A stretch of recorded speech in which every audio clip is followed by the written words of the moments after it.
Hello नमस्कार वीरेंद्र, हमारे channel में आपका स्वागत। हम आपको बहुत ही महत्वपूर्ण जानकारी देने वाले हैं। अतिथि शिक्षकों के नियमितीकरण को लेकर 2 सितंबर को अतिथि शिक्षकों का नियमितीकरण होगा। तारीख डिक्लेयर हो गई है। शिवराज सिंह चौहान जी ने कंफर्म कर दिया है। डीपीआई से भी आदेश मिल चुका है कि 2 सितंबर को सभी अतिथि शिक्षकों को भोपाल पहुंचना है, जिसमें अतिथि शिक्षकों के नियमितीकरण के ऊपर फैसला लिया जाएगा। तो बहुत ही महत्वपूर्ण खबर है, जिसके संबंध में विस्तार से मैं जानकारी देने वाला हूँ।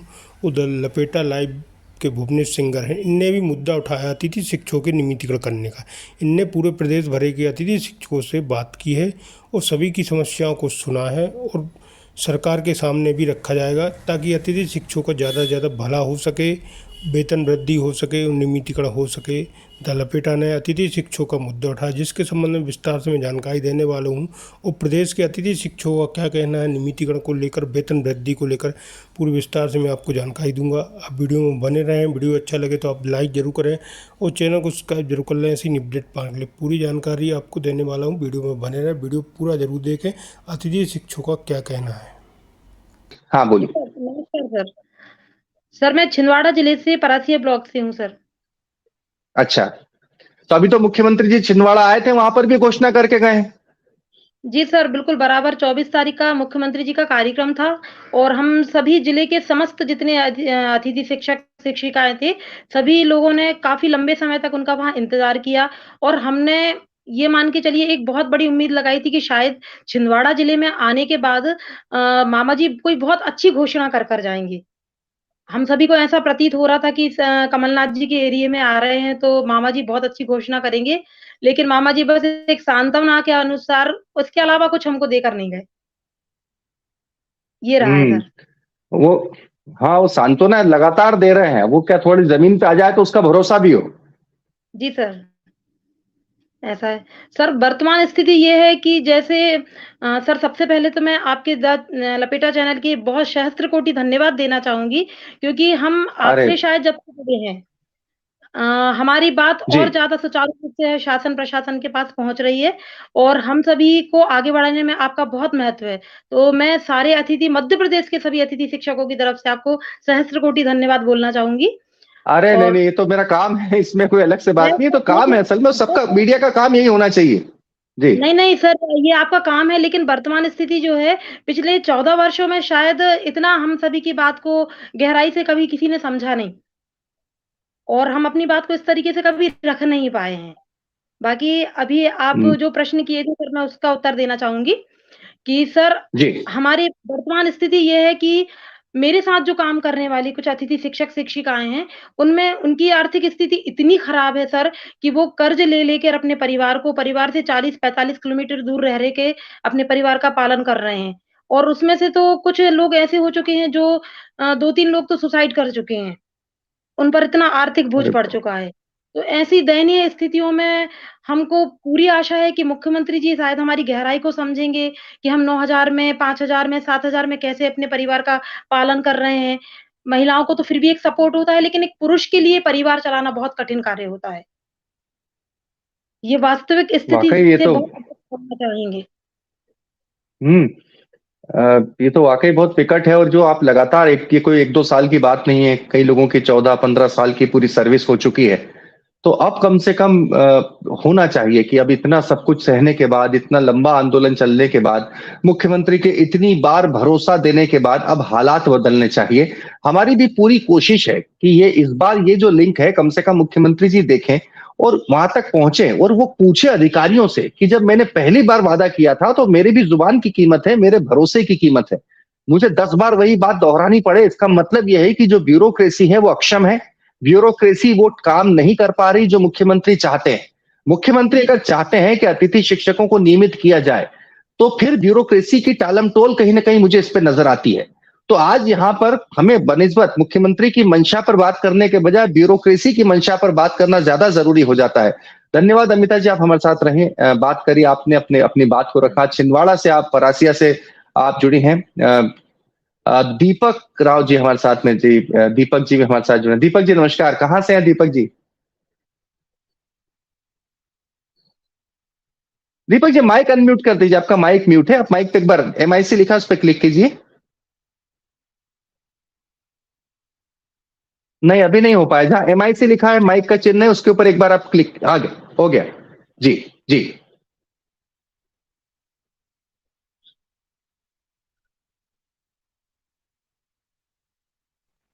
एक बार और टेस्ट। हाँ बिल्कुल ठीक है। हाँ बिल्कुल आवाज आ रही है दीपक जी।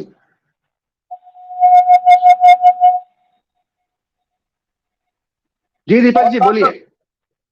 जी नमस्कार। मैं जी जी बोलिए दीपक जी। मैं बताना चाहता हूँ आपके माध्यम से, सबसे पहले आपको धन्यवाद देता हूँ। जी पहले भी मैंने नहीं दीपक जी, आपके ऑडियो में कोई डिस्टरबेंस आ रहा है। आप एक बार लीव करके फिर से ज्वाइन कर ले तो हो सकता है मुझे आपकी आवाज ठीक आ जाएगी। और भी साथी हमारे साथ में जो लगातार जुड़े हैं, मैं गुजारिश करूंगा कि वो भी हमारे साथ में। कुशवाहा जी, कुशवाहा जी हमारे साथ में जुड़े हैं छतरपुर से। जी राम सर। अवतार कुशवाहा जी छतरपुर से आप जुड़े हैं। तो जी, जी, छतरपुर जी, भी तो आए थे, छतरपुर के भी वीडियो आए थे शायद मुख्यमंत्री जी के आश्वासन देते हुए। जी सर, छतरपुर में भी आए थे। हम लोगों ने हजारों की संख्या में जाकर उनका स्वागत किया था। और सबसे पहले तो मैं सर द लपेटा चैनल, जिन्होंने हमारी 14 वर्ष की दबी हुई मांगों को उठाया, आपको बहुत बहुत दिल से बधाई देता हूं। और अरे तो मेरी कमेटी छतरपुर जिले की तरफ से आपको बहुत बहुत बधाई। जी धन्यवाद धन्यवाद कुशवाहा जी। जी सर। जी तो कुशवाहा जी, जब आए थे मुख्यमंत्री जी, आप लोगों ने मिला भी थे, बड़ी तादाद में मिले थे, तो उनकी बॉडी लैंग्वेज क्या थी? वो जो भरोसा दे रहे थे, लग रहा था कि बिल्कुल हाँ, कोई मुंह देखी बात नहीं कर रहे हैं, बाकायदा करेंगे। जी बिल्कुल, उनकी जो चेहरे का रिएक्शन या उनके बोलने का तरीका था, तो ऐसा लग रहा था कि निश्चित रूप से उन्होंने जो है अतिथि शिक्षकों के हित में कुछ सोच रखा है। उनके बोलने के तरीके से हमें एहसास हुआ था। लेकिन दुख इस बात का है कि अभी तक तारीख का ऐलान नहीं हुआ है। हम पूरे अतिथि शिक्षक इस बात को सुनने के लिए बेहद परेशान है कि वो दिन कब आए, वो शुभ मुहूर्त कब आए कि महापंचायत में शामिल हो सकें। इसी बात का सभी को इंतजार है, बिल्कुल आपने ठीक कहा। और दूसरी महत्वपूर्ण बात यह है कि आखिर इतना लंबा समय हो गया है। स्थानीय जनप्रतिनिधि जो चुनाव, क्योंकि चुनाव की सुगबुगाहट चल रही है, मैं इसलिए आपसे पूछ रहा हूं, स्थानीय जो जनप्रतिनिधि है उनका रुख क्या है? स्थानीय जनप्रतिनिधियों ने भी हमारे छतरपुर जिला की 6 विधानसभा हैं, 6 विधानसभा के सभी जो सत्ताधारी हैं या विपक्ष है, सभी ने जो है अपने लेटर पैड में सरकार के पास दिया है कि इन अतिथि शिक्षकों को नियमित किया जाए। बाकायदा अपने लेटर पैड में साइन करके हम लोगों के लिए बना करके दिया है। अच्छा, यानी उनका भी एक सपोर्ट है आपके कुल मिलाकर। जी बिल्कुल। चलिए कुशवाहा जी, आप हमारे साथ जुड़े। अब मैं एक बार फिर से पवार साहब का रुख करूंगा। पवार साहब, मुझे दो बातें यहाँ पर एक निकल कर सामने आ रही हैं। पवार साहब जी, मेरी आवाज अब तक आ रही है? आपके तमाम साथी हमारे साथ में जुड़े, ज्यादातर लोगों, बिल्कुल ज्यादातर सभी की एक उम्मीद है, सभी को एक उम्मीद की रोशनी है सबके जहन में। सभी को लग रहा है कि आज नहीं तो कल, कल नहीं तो परसों बुलावा आएगा महापंचायत का, मामा जी से मुखातिब होंगे। मुझे इसमें एक बात लग रही है दरअसल, क्योंकि मुख्यमंत्री वो भी शिवराज सिंह चौहान जैसे इतने 18 साल जिन्होंने मुख्य शासन को मुख्यमंत्री इतने साल रहे हैं, और उसके बाद वो अगर पब्लिकली बोल रहे हैं, कमिटमेंट कर रहे हैं, और उसके बाद इतना समय लग रहा है, तो आपको लगता नहीं इसमें ब्यूरोक्रेटिक हर्डल है? या ये ब्यूरोक्रेसी जो है, ब्यूरोक्रेसी उतनी दक्षता के साथ उतनी कोई योजना बना नहीं पा रही है, वो देरी कर रही है? सीधे ही बोलूं कि ब्यूरोक्रेसी देरी कर रही है। बिल्कुल बिल्कुल सही बात बोल रहे हैं आप कि ये अफसरशाही हावी है। और अगर यदि ये चाहते तो 9 जुलाई को सर्वप्रथम माननीय मुख्यमंत्री जी ने महापंचायत का बोला था, और उसी दिन आशा उषा की महापंचायत का भी बोला था। आशा उषा की महापंचायत 27 जुलाई को हो गई, बिल्कुल 27 जुलाई को, और हम ये 27 अगस्त आ गया, तब तक हम इंतजार कर रहे हैं। तो कहीं ना कहीं इसमें आपने सही कहा, मैं भी कह रहा हूं कि कहीं ना कहीं मुख्यमंत्री जी तो चाह रहे हैं, परंतु अफसरशाही हावी है, खुलकर नहीं बता पा रही है कि नीति का निर्धारण नहीं कर पा रही है, नीति स्पष्ट नहीं बता पा रही है, यानी कुल मिला के अड़चने लाने का काम कर रही है। नहीं तो इतना समय लगना नहीं चाहिए सरकार को। आज लगभग 1.5 महीना हो गया है, माननीय मुख्यमंत्री जी ने पहली बार जब अतिथि शिक्षकों की महापंचायत का बोला था, और इतने लंबे समय में सारे मध्य प्रदेश के अतिथि शिक्षक ने जहां जहां माननीय मुख्यमंत्री जी गए स्वागत भी किया, और उन्होंने सिर पर हाथ रखकर फूल बरसाकर, और जब इतने वो अगर बोल रहे हैं तो कहीं ना कहीं उनकी इच्छा तो है। अब ये बात अलग है कि लंबा समय चल रहा है, अफसर सही हावी है, ये लोग नहीं चाहते हैं कि अतिथि शिक्षकों का भला हो। तो इस प्रकार से इस बात से मैं भी सहमत हूँ, और हम लोग चाह रहे हैं कि जल्दी से जल्दी अतिथि शिक्षकों की महापंचायत हो, और माननीय मुख्यमंत्री जी प्रदेश के समस्त अतिथि शिक्षकों का भविष्य सुरक्षित करने का कष्ट करें। बिल्कुल, इस प्लेटफॉर्म के माध्यम से भी हम भी माननीय मुख्यमंत्री जी शिवराज सिंह चौहान जी से अपील करते हैं। हमने स्वयं ने इस प्लेटफॉर्म पर दिखाया है कि आपने उन्होंने कहाँ कहाँ क्या क्या कहा है, वो छतरपुर की बात हो, शिवपुरी की बात हो, या मध्य प्रदेश की अन्य जगहों की बात हो, जहां जहां गए, जहां जहां अतिथि शिक्षक मिले, जहां जहां वो सफेद टोपी पर अतिथि शिक्षक लिखा नजर आया, तो मुख्यमंत्री जी ने बाकायदा खुद उत्सुक होकर कहा कि मैं आपके बारे में सोच रहा हूं, आपके बारे में कुछ कर रहा हूं, जल्द महापंचायत बुला रहा हूं। माननीय मुख्यमंत्री जी से अपील है हमारी भी कि अगर बुला ही रहे हैं तो जल्द ही बुला लीजिए, अगर बुलाना है तो आप अधिकारियों, हाँ, क्योंकि चुनाव का साल है, और मुख्यमंत्री जैसे व्यक्ति का अगर एक बार वचन दे दें, एक बार कमिटमेंट कर दें, तो फिर वो इस तरह से देर होना भी वो उस पद की गरिमा को शोभा नहीं देता है। बिल्कुल पवार साहब, बिल्कुल पवार साहब, हम तो इस मसले को लगातार उठा ही रहे हैं। आप लोग भी, अब तमाम अतिथि शिक्षक भी जहां जहां मुख्यमंत्री जा रहे हैं वहां बात रख रहे हैं। अब मुझे लगता है जन आशीर्वाद यात्रा भी बीजेपी की शुरू होने वाली है, तो वहां भी बात रखी जाएगी, वहां भी उसमें बड़े बड़े नेता शामिल होंगे। हम उम्मीद करेंगे और हमें इंतजार है पवार साहब कि हम अभी तक इन सब मसलों पर लाइव बहुत हो गया।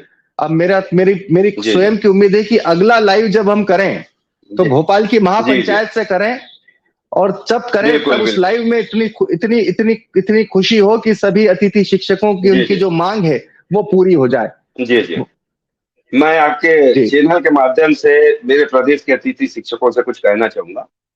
मैं मध्य प्रदेश के समस्त अतिथि शिक्षकों से निवेदन करता हूं कि माननीय मुख्यमंत्री जी का जो रुख है, अतिथि शिक्षकों के भविष्य को संवारने का उन्होंने मन बनाया है, इसलिए आप लोग एकजुट रहे, एक रहे। किसी भी व्हाट्सएप फेसबुक की जो गुमराह करने वाली पोस्ट है, जो अन्य लोग डाल दे रहे हैं, जो अतिथि शिक्षक नहीं हमारे ग्रुपों में आ गए हैं कि इन अतिथि शिक्षकों का नियमितीकरण हो रहा है और इन लोगों का नहीं हो रहा है, हमें बांटने की कोशिश कर रहे हैं। तो मेरा आप सभी लोग से हाथ जोड़ के अनुरोध है कि आप एकजुट रहिए, इन अफवाहों पर ध्यान नहीं दीजिए। केवल हमारी जो द लपेटा जैसी जो निष्पक्ष चैनल है, ऐसी चैनल को लाइक करें, ऐसी चैनल को देखें, जिससे एक ईमानदारी, स्पष्ट और सच्चाई का जो संदेश है जो हमारे अतिथियों के बीच में जा रहा है। तो सभी अतिथि भाई बहनों से निवेदन है कि आपस में किसी भी प्रकार गुमराह न हुए, एकजुट रहें। शीघ्र ही हमारी महापंचायत आयोजित होंगी। हमने सारी पॉलिसी, सारे प्लान भी हमारे तैयार रखे हैं। आप किसी प्रकार की चिंता न करें। जब तक अतिथि शिक्षकों का नियमितीकरण नहीं होता है तब तक हम चुप बैठने वाले नहीं हैं। जय अतिथि, विजय अतिथि। बहुत बहुत धन्यवाद पवार साहब इस पूरे मसले पर, और आपने हमारे प्लेटफॉर्म पर इतना भरोसा किया, इसके लिए भी बहुत बहुत धन्यवाद पवार साहब। आपका धन्यवाद। आपके जितने सहयोगी हमारे साथ में, जोशी जी जुड़े हमारे साथ में, कुशवाहा जी जुड़े हमारे साथ में, आपके तमाम पूरे मध्य प्रदेश के कोने कोने से लगातार जो लोग जुड़े हैं, और साथ में उन्होंने अपनी बात रखने के साथ ही दिल लपेटा के प्रति जो भरोसा जताया है, उसका बहुत बहुत धन्यवाद। बहुत उम्मीद है मुझे भी कि बहुत जल्दी लाइव हो ऐसा, जिसमें अतिथि शिक्षकों की सारी मांगे सरकार मान ले। बहुत